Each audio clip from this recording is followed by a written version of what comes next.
The afternoon sun dipped lazily behind the rows of manicured trees, casting long shadows along the quiet streets of Maplewood, a suburban neighborhood that seemed to breathe in its own silence.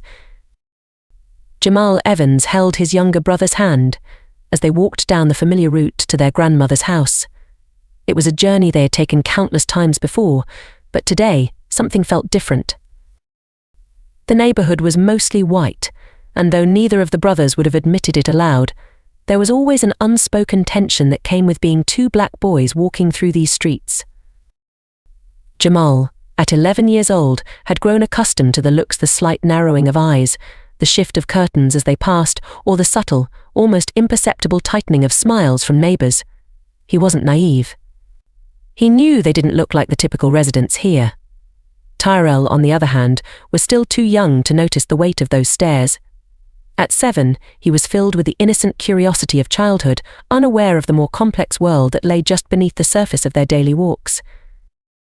"Do you think Grandma made those cookies again?" Tyrell asked, his voice bright with hope, oblivious to Jamal's growing unease. "Maybe," Jamal replied, forcing a smile as he squeezed his brother's hand. "But remember, we're not supposed to eat too many before dinner." They turned a corner onto Maple Street, where the air felt cooler under the dense shade of oaks that lined the sidewalk. The houses here, with their picket fences and perfectly mowed lawns, looked like something out of a storybook. But Jamal had learned long ago that storybook scenes could often hide uncomfortable truths. Even as they passed by, a woman watering her front garden gave them a sideways glance, her eyes lingering on their faces a beat too long before she quickly averted her gaze. Jamal felt his stomach tighten. He didn't say anything to Tyrell, though. What good would it do to worry him? "I bet Grandma has a surprise for us," Tyrell continued, hopping over a crack in the sidewalk with the carefree energy that only a child could muster.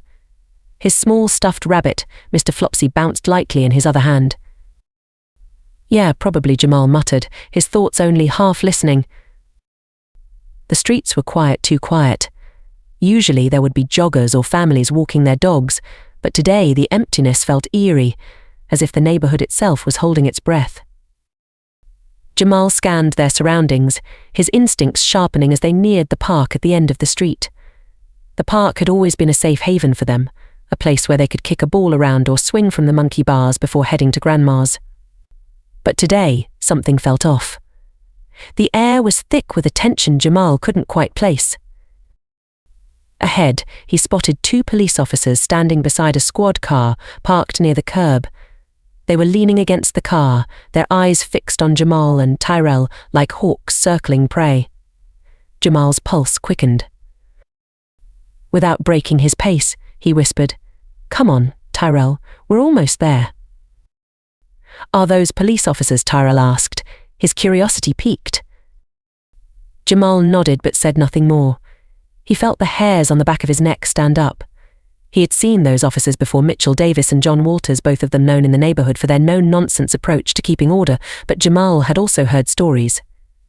Stories from his father, from neighbors, about how keeping order often translated into something more sinister for people who looked like them. As they approached the officers, Jamal felt Tyrell's small hand grip tighter. He could sense his younger brother was picking up on the unease, though he likely didn't understand why.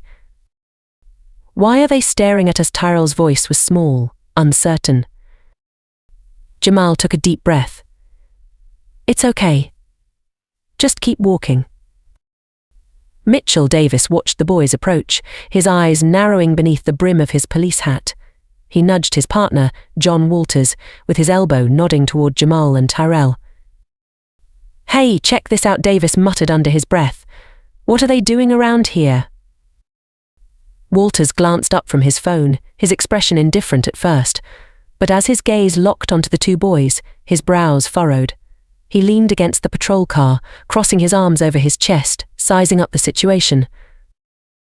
"They don't look like they're from around here," Walters replied, his tone flat but loaded with implication.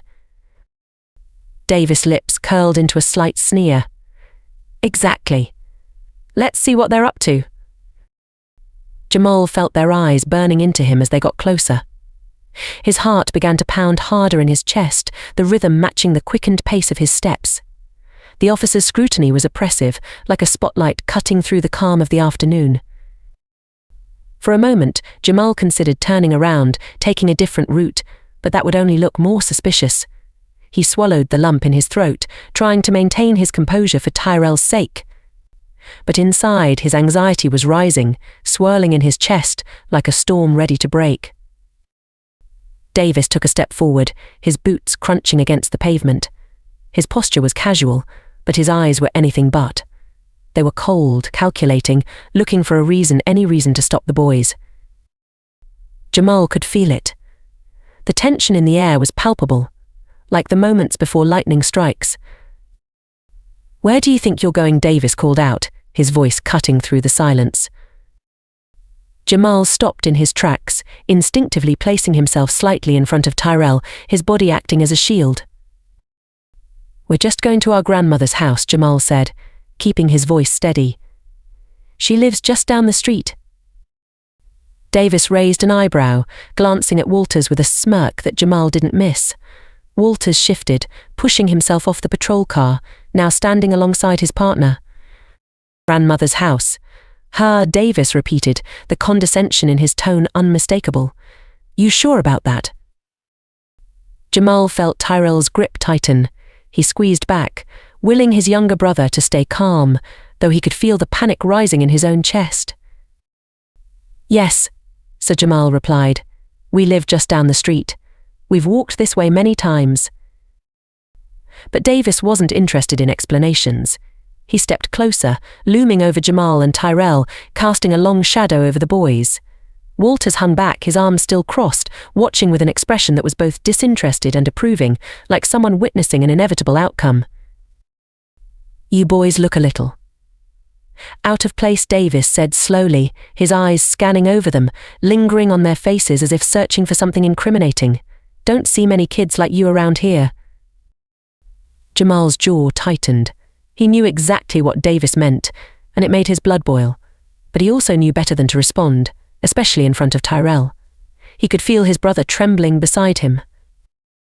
"We're not doing anything wrong," Jamal said, his voice firm but respectful, just like his father had taught him. "We're just walking." But it didn't matter. To Davis, their very presence was an offense. Walters took a step forward, now standing shoulder to shoulder with his partner, both of them towering over the boys. "You look suspicious," Walters said flatly. "Empty your pockets." Jamal's heart sank. He knew they had nothing to hide, but that wasn't the point. The point was to intimidate, to assert control, to remind them that in this neighborhood they didn't belong.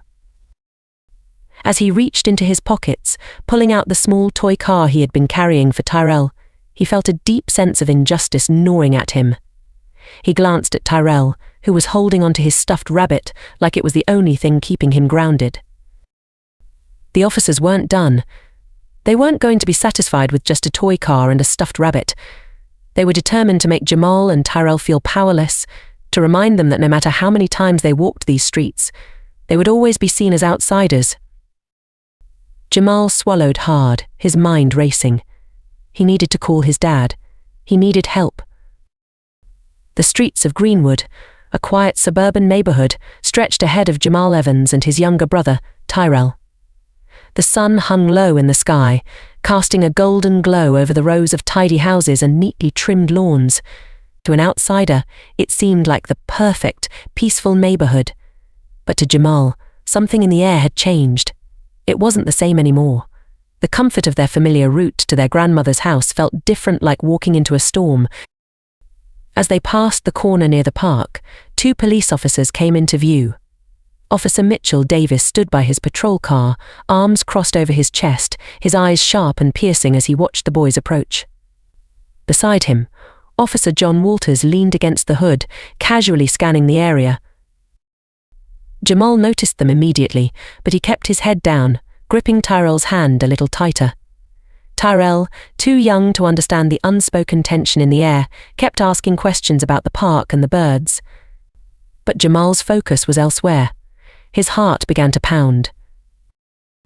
As they drew closer, Officer Davis uncrossed his arms and stepped directly into their path, blocking the sidewalk. His eyes narrowed as he looked them over, his face hard and unfriendly. Hay Davis's voice was rough and authoritative, cutting through the late afternoon calm. "What are you two up to?" His eyes flickered from Jamal to Tyrell, suspicion crawling over his face. "You don't belong around here."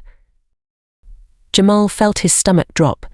There was something in Davis's tone that made his chest tighten, a feeling he couldn't quite explain, but one he recognized from stories his father had told him, stories about black men and boys being stopped, questioned, and harassed for no reason other than the color of their skin. He glanced down at Tyrell, who was innocently holding his stuffed rabbit, oblivious to the shift in the air.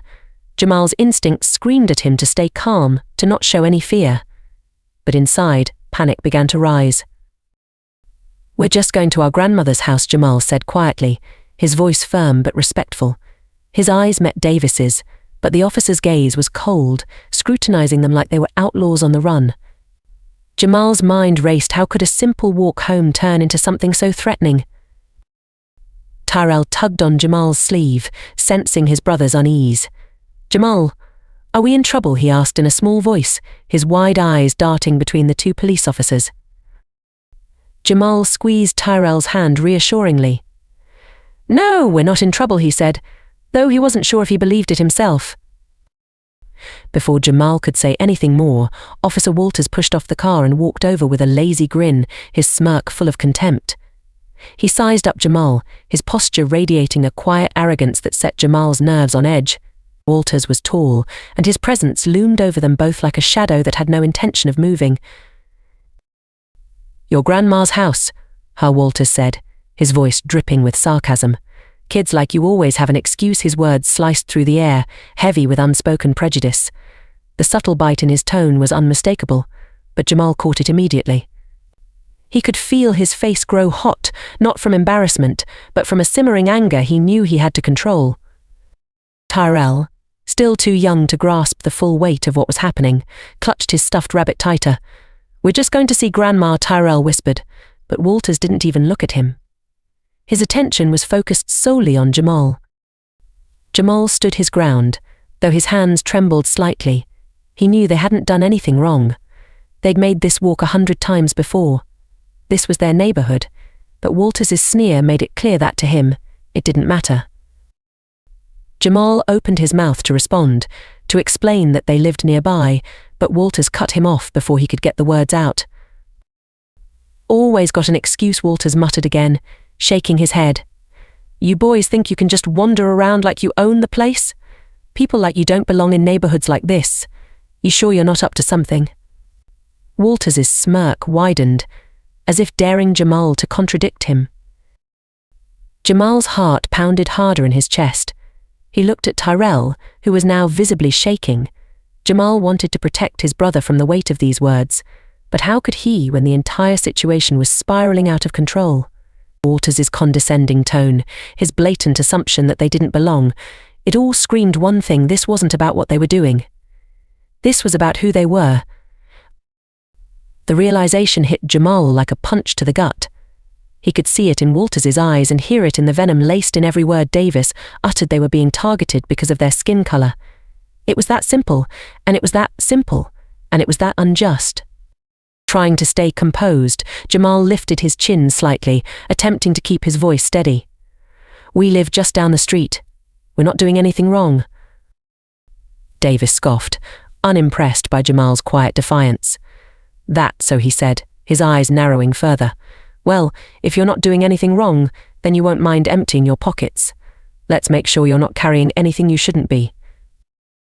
Jamal's breath caught in his throat. He knew what was coming. This wasn't a routine check. This was an intimidation tactic. He looked at Tyrell, whose eyes were starting to fill with tears. He couldn't let this go on. "We don't have anything," Jamal said, his voice a little sharper now. "We're just trying to go to our grandma's." But Davis wasn't interested in explanations. "Empty your pockets," he repeated, his tone flat and menacing. Walters stood behind him, arms crossed, his smirk never fading. Jamal hesitated for a moment, torn between protecting his dignity and protecting his brother. He knew if he resisted, things could escalate, and that was the last thing he wanted. Tyrell was already terrified. but giving in felt like surrendering to something much bigger than just 2 police officers. Jamal swallowed hard, then slowly reached into his pockets. He pulled out a small toy car, the one thing he had brought to keep Tyrell entertained at their grandmother's. Tyrell, following his brother's lead, shakily held up his stuffed rabbit, his eyes brimming with tears. Davis snatched the toy car out of Jamal's hand, inspecting it with an exaggerated leer. "This all you got?" he asked mockingly. When Jamal didn't respond, Davis tossed the car to the ground, his lip curling in disgust. Walters chuckled darkly. "I told you, Davis," he said, his voice full of false camaraderie. "Kids like them, always up to no good." Jamal clenched his fists, trying to control the rage bubbling up inside him. The injustice of the moment weighed heavy on his shoulders, and he knew that no matter what he said, these men had already decided who they were. But just as Jamal's composure began to crack, he remembered the phone in his pocket. Without hesitating, he reached for it and quickly dialed the only person he knew could help his father. The phone rang twice before Senator Michael Evans's voice came through, strong and calm. "Jamal, what's going on?" Jamal's voice trembled slightly as he spoke. "Dad, we need you. There are 2 officers, they're searching us for no reason. We're near the park on Maple Street." Senator Evans didn't need to hear more. "Stay calm, Jamal," he said, his voice filled with both urgency and reassurance. "I'm coming right now." As the line went dead, Jamal knew that help was on the way, but he also knew that what was happening now was bigger than just this moment. It was a reflection of something far deeper, something he would remember for the rest of his life. The quiet suburb of Greenwood, with its pristine streets and picturesque homes, was no longer the peaceful place it seemed. For Jamal and Tyrell, it had become the site of a battle they hadn't expected, but one they were all too familiar with. The battle for their right to simply exist. The sun was high, casting soft shadows on the quiet, tree-lined streets of Greenwood. Jamal and Tyrell walked side by side, their hands swinging gently between them. The air smelled of freshly cut grass, and the sound of distant birds chirping provided a backdrop of tranquility. But something in Jamal's gut told him this peace was about to shatter. Officer Mitchell Davis stepped forward, his large frame blocking their path. His eyes narrowed, suspicion etched deeply into his features. His partner, John Walters, stood a few paces behind, arms crossed, observing the situation with cold detachment. Davis's uniform was spotless, but his aura screamed authority, the kind that came with unspoken prejudice. "Empty your pockets," Davis demanded, his voice low but dripping with menace. Jamal froze. For a moment, the world around him seemed to pause.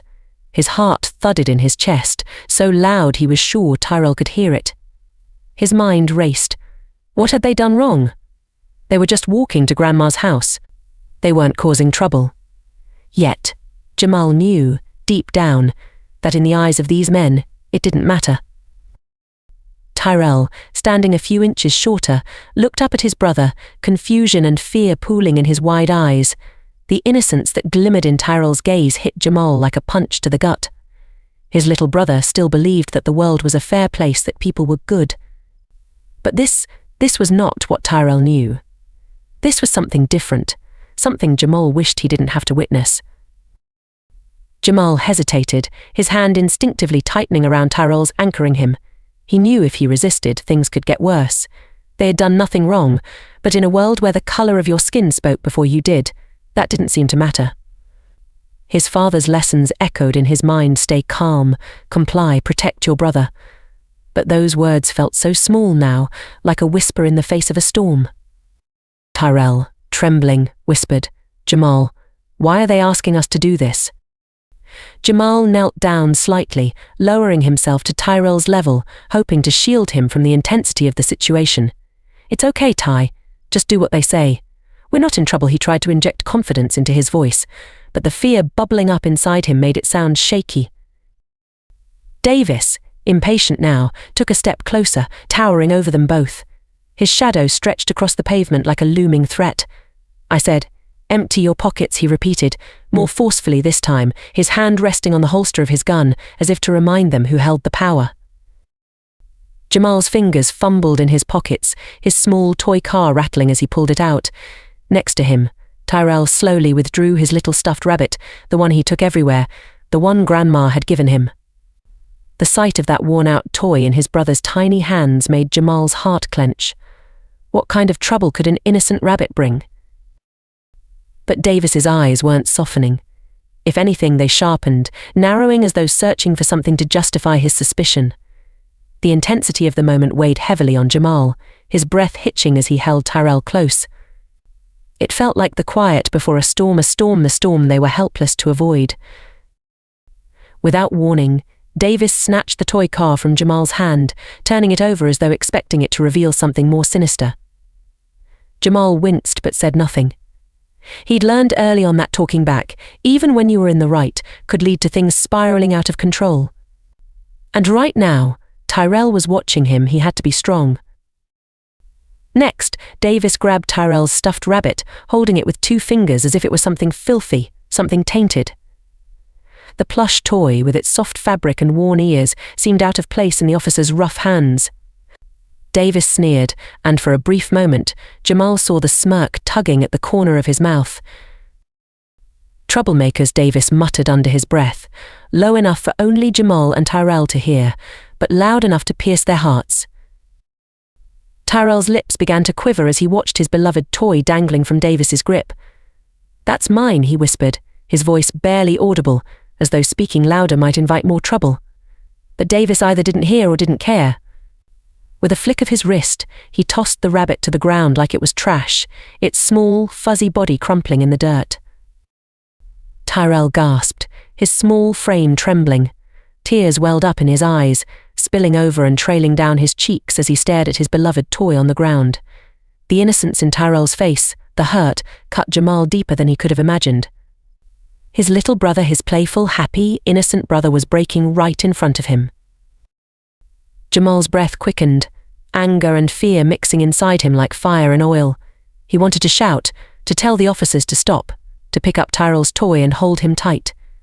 But the threat of what might come next loomed too large. The weight of their skin color felt heavier than ever, pressing down on them, suffocating. Beside them, Walters laughed under his breath, shaking his head as if to say, "Look at what we have here." Jamal's fists clenched at his sides, his whole body trembling with the effort of holding back.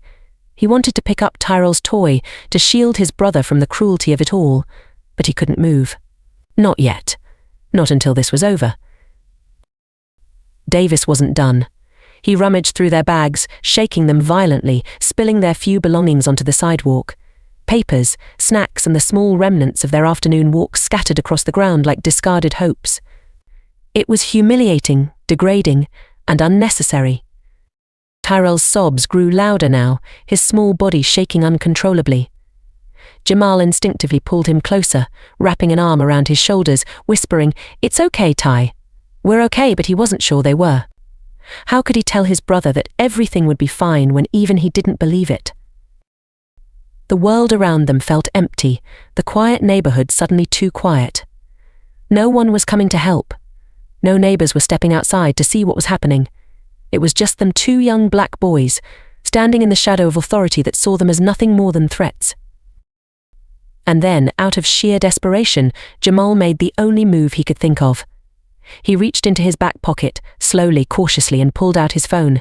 His hands shook as he dialed the number he knew by heart, his father's number, hoping beyond hope that his dad would pick up. "Dad," Jamal's voice trembled, barely keeping the fear at bay. "We need you." The words felt small, but they were the only lifeline he had left.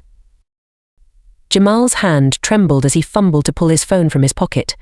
The air felt thick, every second stretching painfully long. Tyrell, his little brother, clutched Jamal's shirt, his wide eyes brimming with unshed tears. The officers loomed over them, their presence suffocating. Jamal knew he had to stay calm for Tyrell, but inside he was struggling to keep his panic from boiling over. His fingers finally managed to press the call button for his father, Senator Michael Evans. "Put that phone down," Officer Davis barked, his voice suddenly sharper, colder. The hostility in his tone made Jamal's heart race faster. He held the phone up to his ear, ignoring the officer's demand. He knew what the officer's sudden anger meant. It wasn't just about authority, it was about who they were and where they came from. "You think you can just walk around here?" Davis sneered, his words dripping with disdain. His posture shifted, more aggressive now, as if daring Jamal to disobey. "Kids like you don't belong in this neighborhood." Jamal's stomach twisted at the words. He wasn't oblivious to the unspoken meaning behind them. The way Davis said "kids like you" carried the weight of generations of prejudice, of a deep-rooted belief that people who looked like Jamal and Tyrell didn't have the right to exist freely in certain spaces. Spaces like this, where their blackness marked them as outsiders, as threats, as lesser. Jamal's voice shook as he spoke into the phone, but he tried to keep it steady for Tyrell's sake. "Dad, we need you. It's the cops." Tyrell's small body trembled next to him, and Jamal instinctively put his arm around his brother's shoulders. He could feel Tyrell's heartbeat pounding in time with his own. The tension between them and the officers was a tangible thing, a tightrope they were walking with no safety net in sight. One wrong move, one wrong word, and Jamal knew things could spiral out of control. Davis took a step closer, his hand hovering near his belt. His eyes were sharp and unyielding, scrutinizing every movement Jamal made. "What's your dad gonna do, huh? Think you're special? You're not. You're just another pair of troublemakers walking around like you own the place." The venom in his words made Jamal's grip on his phone tighten. He forced himself to breathe, to remember what his father had always told him: stay calm, stay in control. But how could he, when the very air around him felt like it was crackling with the threat of violence? Beside Davis, Officer Walters remained silent but complicit, his arms crossed and his stance firm. His expression showed no empathy, no attempt to defuse the situation. If anything, he looked bored, as if this kind of intimidation was routine. The weight of their authority bore down on the boys like a physical force, meant to remind them of their place. Jamal pressed the phone tighter against his ear, hoping for his father's voice, hoping for some kind of rescue from the fear building inside him. Michael Evans was deep into reviewing paperwork at his office when his phone rang. It was a busy afternoon as usual, meetings lined up, legislative matters requiring his attention. He was used to juggling the demands of his role as senator, but when he saw Jamal's name flash on the screen, a sense of unease crept into his chest. Jamal rarely called him during the day. He answered immediately. "Hey," son Michael's voice was calm, but underneath, there was always the instinct of a father who was ready to protect. Dad, Jamal's voice came through, shaky and small. The fear in his son's tone hit Michael like a punch to the gut. "What's wrong?" Michael asked, his calm facade cracking as his heart rate quickened. He heard the subtle tremor in Jamal's breath, a sign of something deeply wrong. And then he heard it, a man's voice in the background, sharp, authoritative and unmistakably hostile. "It's the cops. They stopped us," Jamal said, and Michael's heart sank. His mind instantly raced to the worst possible scenario. In a world where black boys were often seen as threats instead of children, where a simple misunderstanding could escalate into tragedy, Michael knew exactly how bad things could get. His grip tightened on the phone as he stood from his desk, already grabbing his jacket with his free hand. "Where are you, Jamal?" Near the park on Maple Street, Jamal's voice wavered, and Michael could hear Tyrell's soft sobs in the background. The fear in his son's voices was all he needed to hear. He wasn't just their father, he was their shield, their protector. And right now, they needed him more than ever. "I'm coming. Stay calm, okay? Don't hang up. Just stay on the phone with me." Michael's voice was firm, but inside, his mind was a whirlwind of fear and anger. He knew Maple Street. He knew the neighborhood well. It was predominantly white, and while most residents were indifferent, some harbored deep-seated prejudices. The kind that turned ordinary interactions into dangerous confrontations, especially when people like his sons were involved. His driver was already pulling the car around as Michael rushed out of the building. His thoughts spiraled with images of what could happen if things went wrong. He had seen it too many times before, young black boys, just like his own, stopped by police for no reason other than the color of their skin. The headlines flashed in his mind, stories of innocent lives lost in the blink of an eye because of fear, because of bias, because of a system designed to see black bodies as threats. As the car sped through the city streets, Michael's hands shook slightly, gripping his phone. He could hear the officer in the background, speaking to his sons with a tone that boiled his blood. "Kids like you." The words cut through the phone, laced with venom. Michael recognized the code. It was always the same. An unspoken rule that black boys weren't welcome in certain spaces, that they were guilty until proven innocent, just by existing in the wrong place. He could hear Jamal trying to stay strong, trying to protect Tyrell. His 11-year-old son was acting like a man, stepping up in the face of fear to shield his brother. Michael's heart ached. He knew this wasn't just a confrontation with authority, it was an early lesson in the harsh realities of their world, a reality Michael had fought so hard to change but still felt helpless to protect his children from. Michael's jaw clenched as the car approached Maple Street. He could see the flashing lights ahead, the two officers standing over his boys, their body language aggressive and authoritative. He was close now, but the minutes it had taken to get here felt like a lifetime. Every second that passed, his worst fears gnawed at him. He couldn't lose control. Not now. His sons needed him to be strong, to be the senator who could stand up to anyone, but most importantly, to be their father who would protect them at any cost. He inhaled deeply as the car came to a halt, preparing himself for whatever he was about to face. But one thing was certain, no one was going to harm his boys today. Jamal's heart raced as he looked up at the two officers towering over them, their stern faces now contorted with anger. The once quiet neighborhood now felt like a trap, the walls of the narrow street closing in on them. Tyrell clung to his brother's hand, his tiny fingers trembling. Jamal could feel his younger brother's fear, and though fear gnawed at his own insides, he forced himself to stand tall. "We're just going to our grandma's house," Jamal insisted, his voice cracking under the pressure. His chest tightened with each word, but he fought to keep his tone steady. He had to stay strong for Tyrell. Davis scoffed, his voice cutting through the cool afternoon air like a sharp blade. "You expect us to believe that his hand hovered near his belt, where his badge gleamed in the fading light. Kids like you. Always up to something." Walters, standing just behind Davis, folded his arms and leaned in closer, his face a picture of disdain. "You don't belong here, do you?" he sneered. His eyes moved over Jamal and Tyrell like they were prey, something to be scrutinized and controlled. Tyrell whimpered softly, and Jamal instinctively stepped in front of his brother, blocking him from their view. He squared his shoulders and stared back at the officers. "We didn't do anything wrong," Jamal repeated, trying to hold his ground, but the weight of the situation pressed down on him. The tension in the air was suffocating, and the words from the officers hit him harder than any physical blow could. "You're lying," Davis shot back, his tone rising with every accusation. "Two black boys wandering around here?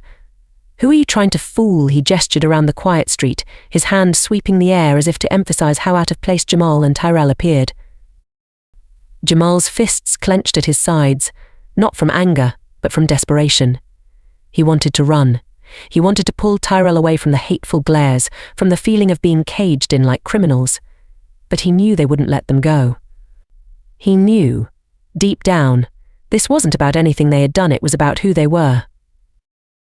As Davis took a step closer, Jamal could feel the heat of his presence, the overwhelming pressure of his authority. The officer loomed over him, his breath heavy and full of disdain. "Empty your pockets," Davis demanded, the command slicing through the silence. Jamal hesitated, his heart pounding in his chest. He knew they had nothing to hide, but he also knew that no matter what they did, it wouldn't be enough. They were guilty in these men's eyes the moment they stepped onto this street. With shaking hands, Jamal slowly reached into his pockets and pulled out his small toy car, while Tyrell nervously handed over his stuffed rabbit. But even that wasn't enough to satisfy them. Walters snatched the toys and tossed them to the ground, the little rabbit landing in the dirt at Tyrell's feet. "See? What did I say?" "Nothing but trouble," Davis growled, his eyes narrowing as if daring them to object.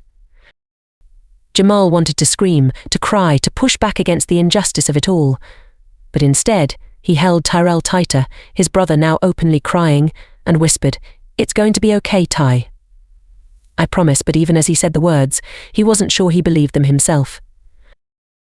The screech of tires broke through the thick silence, and for a moment, Jamal's heart leapt. He turned toward the sound, relief flooding his veins as a sleek black car skidded to a stop just down the street. The door flew open, and Michael Evans, their father, emerged with a sense of urgency that Jamal had never seen before. "Dad," Jamal called out, his voice strained with emotion, and in that moment, the fear that had gripped him finally began to ease. His father was here. His father would make this right. Michael Evans strode toward them, his tall frame exuding authority and confidence, his tailored suit a stark contrast to the casual menace of the officers. His face was set in a mask of fury, his eyes locked on Davis and Walters with a determination that could cut through steel. The two officers stiffened as they saw him approach, their cocky demeanor faltering for the first time. Davis exchanged a quick glance with Walters, his brow furrowing as recognition dawned. They had clearly not expected to be facing someone like Michael Evans, a man not only powerful in status, but respected across the state. "What's going on here?" Michael demanded, his voice low and filled with an undeniable power. He moved past the officers, pulling Jamal and Tyrell toward him, his protective arm encircling them both. Davis hesitated for a split second, then squared his shoulders and shot back, "Just doing our job." These two looked suspicious. Michael's eyes blazed with anger as he stared at the officer. Suspicious? For what? Walking down the street, his voice carried the weight of a man who had fought battles far bigger than this one. But the stakes here, his children, made this the most personal of them all. "They don't belong here," Walters muttered under his breath, but loud enough for Michael to hear. The implication behind his words was clear, and Michael's jaw tightened in response. Davis, sensing the shift in the atmosphere, took a step back but couldn't help the sneer that crept across his face. "You people think you can get away with anything, don't you? Just because of who you are." The words were laced with bitterness, a clear dig at Michael's position as a black man who had risen to power despite the odds. Michael's eyes darkened, but he didn't flinch. Instead, he stepped closer to Davis, his voice dropping to a dangerous calm. "Who I am," he echoed, his voice as sharp as glass. "I'm their father, and no one has the right to treat my children like criminals for simply existing." The tension hung in the air like a thick fog, heavy and suffocating. Jamal and Tyrell clung to their father, feeling the strength radiating from him as he stood his ground against the officers. For the first time since the encounter had begun, the balance of power shifted, and it was clear that Michael Evans was not a man to be trifled with. Walters shifted uncomfortably, glancing around as if suddenly realizing that this situation was far bigger than he had anticipated. The neighborhood, once eerily quiet, now had a few onlookers peering from behind curtains, their presence adding to the mounting pressure. Davis, however, wasn't willing to back down. His pride, bruised by Michael's unyielding authority, pushed him to lash out one more time. "You might be a senator, but out here, you're just another," he trailed off, but the venom in his voice left no doubt about the racial slur that lingered unsaid. Michael's eyes flashed with a fire that had been simmering beneath the surface for too long. He stepped even closer, his voice low but commanding. "You're done here," he said, pulling out his phone. "I'm reporting this." The sound of approaching sirens filled the street as backup arrived, and the weight of the situation finally crashed down on Davis and Walters. They had miscalculated, and now there was no escape from the consequences of their actions. As the CFE came to a screeching halt, Michael Evans stepped out, his tall frame casting a shadow over the scene. He moved swiftly, his usual calm demeanor replaced with a seething anger. The sight of his two sons, Jamal standing protectively in front of Tyrell, who was clutching his stuffed rabbit, hit him harder than any political battle he had ever fought. This wasn't about policy or speeches anymore, this was about his children. With every step he took toward the two officers, Mitchell Davis and John Walters, his heart raced faster. The simmering fury inside him was barely held in check as he approached the scene. His sons had called him for help, and now, seeing their wide eyes and trembling hands, Michael's protective instincts surged forward. "What's going on here?" Michael's voice boomed, slicing through the thick tension in the air. Davis and Walters, who had been standing over the boys with self-assured authority, suddenly froze. Walters, arms still crossed over his chest, glanced at Davis as if silently confirming how to handle this. Davis, unshaken, stepped forward, assuming his usual air of control. "Sir, these kids looked suspicious. We were just checking them out." Suspicious. Michael's voice hardened as he stepped between his children and the officers, towering over them. Suspicious for walking down the street. "They're children. My children." The weight of those words hung in the air. Mitchell Davis opened his mouth, ready to offer a rehearsed defense, but Michael cut him off sharply. His voice was like a whip, measured, but filled with fury. "You don't get to talk your way out of this one, Officer Davis. You stop them because they're black. Plain and simple." Davis bristled, his jaw clenched. "That's not what this is." "Yes, it is exactly what this is," Michael interrupted, his finger pointing accusingly at Davis. "You saw 2 black boys in a neighborhood you think they don't belong in, and you decided to act like judge, jury, and executioner. But let me remind you of something: you have no right to harass anyone, especially not my sons, for simply walking down the street." Jamal looked up at his father, eyes filled with a mixture of fear and awe. Tyrell, still shaken, stood clutching his brother's hand tightly, watching the confrontation unfold. To them, their father had always been a protector, but this was the first time they saw him confront authority so directly, so powerfully. As Michael's words echoed in the still air, the officers began to shift uncomfortably. Walter's smug expression faltered slightly. Davis, however, wasn't ready to back down. "Sir, we were just doing our jobs." "Your job," Michael's voice rose, his temper finally boiling over. "Your job is to protect and serve, not to terrorize children because of the color of their skin. My sons have the same right to walk in this neighborhood as anyone else." The neighborhood, once quiet, now seemed to hum with tension. A few people peeked out from behind windows and doors, watching the scene unfold. The air crackled with anticipation, as if the very atmosphere was waiting for what would happen next. As Michael stood his ground, he reached for his phone, dialing backup. He wasn't just a concerned father, he was a senator with connections, and he knew the weight of his name could change the course of this confrontation. As he pressed the phone to his ear, he looked directly into Davis's eyes, the unspoken message clear: "You've made a grave mistake." Within minutes, the distant wail of sirens filled the air. The arrival of more police units wasn't unusual in this part of town, but this time it carried a different significance. Davis and Walters exchanged glances, their earlier bravado fading as the reality of the situation began to sink in. More officers emerged from their cars, their expressions neutral but wary. Michael quickly approached them, explaining the situation in clipped, precise sentences. He made no attempt to hide his fury, but his words were measured, grounded in the authority of a man who knew his rights and theirs. "This is racial profiling. Plain and simple," Michael said, his voice carrying over the small crowd that had begun to gather at the edges of the scene. "They had no probable cause to stop my sons, no reason to search them, and they had the audacity to intimidate them for simply existing in this neighborhood." The officers listened carefully, aware of the gravity of the situation. They knew who Michael Evans was, and the weight of his words landed heavily on them. Davis and Walters stood rigid, their confidence visibly cracking. What had started as a routine display of unchecked authority had spiraled into something far more serious and far more public. Davis shifted nervously, his hand hovering near his belt, as if reaching for the security of his badge. "Look, Senator, we didn't know they were your kids." The statement hung in the air like a curse. Michael's eyes flashed with anger. "So, it would have been acceptable if they weren't my children? If they were just 2 black kids walking down the street, you think it's okay to treat them like criminals?" The crowd murmured in agreement. Bystanders, some with phones out recording the incident, exchanged looks of disbelief and frustration. The tension in the air was now suffocating, with the weight of history, prejudice, and injustice pressing down on everyone present. The arriving officers exchanged glances, clearly recognizing the racial implications of the situation.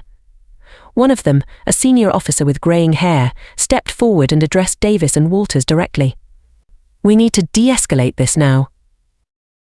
Davis, still fuming but now visibly shaken, took a step back. His earlier confidence had been stripped away, and it was clear that he knew the tables had turned. Walters, less sure of himself, looked to Davis for guidance, but the power dynamics had already shifted. "Senator Evans is right," the senior officer said, his tone firm but not unkind. "There was no cause for this stop, and no reason for a search. We'll handle this by the book." Michael crossed his arms, watching as the officers approached Davis and Walters. The sight of them finally being held accountable for their actions brought a sense of satisfaction, but it didn't erase the fear and anger still swirling inside him. His sons had been scared, and nothing could undo the damage that had been done in their young minds. As the other officers placed handcuffs on Davis and Walters, murmurs rippled through the crowd. The officers were being charged with harassment and unlawful search, but everyone knew that this moment was about far more than just legal violations. It was about justice for years of unchecked power, racial profiling, and the countless lives that had been touched by systemic racism. Jamal watched in silence as the officers were led to the patrol car. His father's hand rested on his shoulder, steady and reassuring, but Jamal couldn't shake the strange mix of emotions coursing through him: relief, anger, confusion. He had always known that the world treated people like him differently, but this was the first time he had come face to face with it. Michael turned to his sons, pulling them close as the police cars drove away. "You did the right thing, Jamal," he said, his voice softening as he spoke to his eldest. "You called me. You stayed strong. I'm proud of you." Tyrell clung to his father's leg, still holding his stuffed rabbit tightly. The sun was beginning to set, casting long shadows on the quiet street. But as they stood there, the weight of what had just happened settled over them. For Michael, this was more than just a victory. It was a reminder that the fight for justice was far from over. He had won this battle, but the war against racial inequality was still being fought every day in every neighborhood, on every street corner, in every police interaction. As they walked home together, Michael held his sons close, knowing that in this moment, justice had been served, but the road to true equality was still long ahead. The sun had begun its descent over Greenwood, casting long shadows on the quiet suburban streets. Jamal and Tyrell stood still, their eyes glued to the sight of officers Mitchell Davis and John Walters being led away in handcuffs. The loud clink of the metal cuffs echoed through the stillness, blending with the whispers of onlookers who had emerged from their houses. What had started as a peaceful walk to their grandmother's house had spiraled into a nightmare that neither Jamal nor Tyrell could have imagined.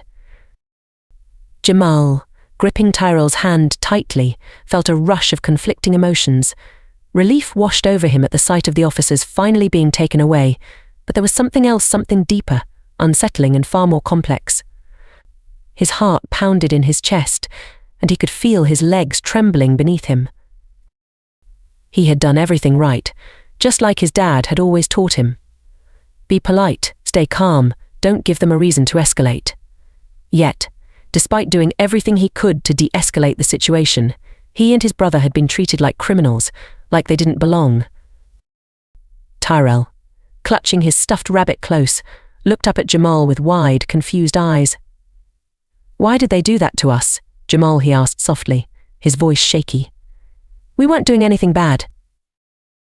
Jamal swallowed hard, trying to steady himself. He wanted to give his little brother an answer, but he didn't have one. How could he explain something he barely understood himself? He felt a lump rise in his throat, the weight of the moment pressing down on him like never before. At 11, Jamal was beginning to grasp a harsh truth that he knew would stay with him forever. Sometimes, no matter how good or right you are, the world would still see you through a lens of suspicion and fear because of your skin color. He glanced over at his father, Senator Michael Evans, who stood tall beside them, his presence a shield of strength and authority. But even with his father's power and influence, Jamal now realized something profound: his father's status could not always protect them from the reality of racial injustice. The fear and confusion Tyrell felt, the anger simmering beneath Jamal's surface, these were feelings his father couldn't fully shield them from. It was as if Jamal was seeing the world with new eyes, his innocence shattered by the ugliness of what had just happened. As the police cars drove away, the neighborhood seemed to return to its serene facade, but Jamal knew better now. That quiet, picture-perfect suburb wasn't as safe as it had always seemed. A part of him wondered if it ever had been. Jamal Michael Evans called softly, his deep voice steady yet filled with an emotion Jamal hadn't heard before. Jamal turned, his eyes locking with his father's. Michael knelt down, pulling both his boys into a tight embrace. "I'm so proud of you, son," Michael whispered, his voice trembling just a little. "You did everything right." But even as Michael spoke those words, Jamal knew that doing everything right wasn't always enough. He felt the warmth of his father's embrace, but his mind kept drifting back to the cold, hard looks on the officers' faces when they had stopped him and Tyrell. He couldn't shake the memory of Davis's voice, dripping with condescension and racial animosity, as he accused them of not belonging in their own neighborhood. Jamal pulled back slightly, looking up at his father. "Dad, why did they hate us?" he asked, his voice breaking the silence. "We didn't do anything wrong, but they looked at us like we were bad." Michael's heart clenched at the question. He had hoped his boys wouldn't have to face this reality so soon, but the world had forced his hand. He looked at Jamal, then at Tyrell, who was still clutching his stuffed rabbit like it was his last connection to safety. Michael sighed, the weight of his own experiences with racism pressing down on him like a heavy shroud. "They didn't hate you," Jamal Michael said gently, though the words felt bitter on his tongue. "They were afraid of what they don't understand. Sometimes people who don't know us, who don't understand us, they make judgments just by looking at our skin. And that's wrong." Jamal nodded, but the explanation felt hollow. He had heard his father's speeches about racial equality countless times, seen him fight for justice in courtrooms and the Senate, but this was different. This wasn't a story on the news or a policy debate. This was real. This was him and Tyrell, standing on a sidewalk, being treated as less than human. Later that night, after the chaos had subsided and the boys were safe at home, Michael Evans sat alone in his office, the soft hum of the city in the background. He stared out of the window, his mind racing with 1,000 thoughts. The events of the day played over and over in his mind, each moment a sharp reminder of the deep-rooted racism that still gripped the country he loved. The door creaked open softly, and Michael turned to see his wife, Serena, standing in the doorway. Her face was etched with worry, her eyes filled with the same pain he felt. Without saying a word, she walked over and sat beside him, her hand finding his. Together, they sat in silence, the weight of the day settling between them. "He's too young," Serena whispered, her voice thick with emotion. "They both are." Michael nodded, his throat tightening. "I know," he replied softly, "but this is the world we live in, and today was just one of many days they'll face." Serena wiped a tear from her cheek, her grip on Michael's hand tightening. I thought we could protect them from this, at least for a little while longer." Michael exhaled deeply, running a hand through his hair. "I did too. But the truth is, no matter how hard we fight, how much progress we think we've made, it's still there, lurking, waiting." He thought of Jamal's question, the pain and confusion in his son's eyes as he asked why they had been treated like criminals. Michael had spent years fighting against the very system that had targeted his children today. As a senator, he had stood on the Senate floor, pushing for reform, advocating for policies that would dismantle systemic racism. But as a father, he was faced with the harsh reality that his work wasn't enough. Not yet. "I can't stop thinking about how they looked at Jamal and Tyrell," Michael said, his voice barely above a whisper. "Like they didn't belong. Like they were threats. My boys. Just walking down the street." Serena leaned her head on his shoulder, her tears falling silently. "It's not right," she murmured. "It never has been." Michael's jaw tightened as a renewed sense of determination surged through him. He wasn't just a senator, a politician with a platform, he was a father, and today that role had never been clearer. His boys needed him. Not just to protect them in moments of crisis, but to continue the fight for a world where they wouldn't have to be afraid of walking down the street in their own neighborhood. "I'm not done," Michael said firmly, his voice growing stronger. "I'm going to keep fighting, Harder than ever. Not just for us, but for every family that has to deal with this. Every parent who's had to teach their kids how to survive in a world that sees them as less. Serena looked up at him, her eyes filled with a quiet strength. You're right. We're not done. This fight, it's bigger than us. Michael nodded, his resolve solidifying. He would fight, not just as Senator Michael Evans, but as a father who had witnessed firsthand the fear in his children's eyes. He would fight for Jamal, for Tyrell, for every black boy and girl who deserved to grow up in a world free from fear, suspicion, and hatred. As he sat in the quiet of his office, Michael held on to one truth: the fight for racial equality was far from over, but as long as he had breath in his lungs, he would keep pushing forward. For his sons, for their future, for justice.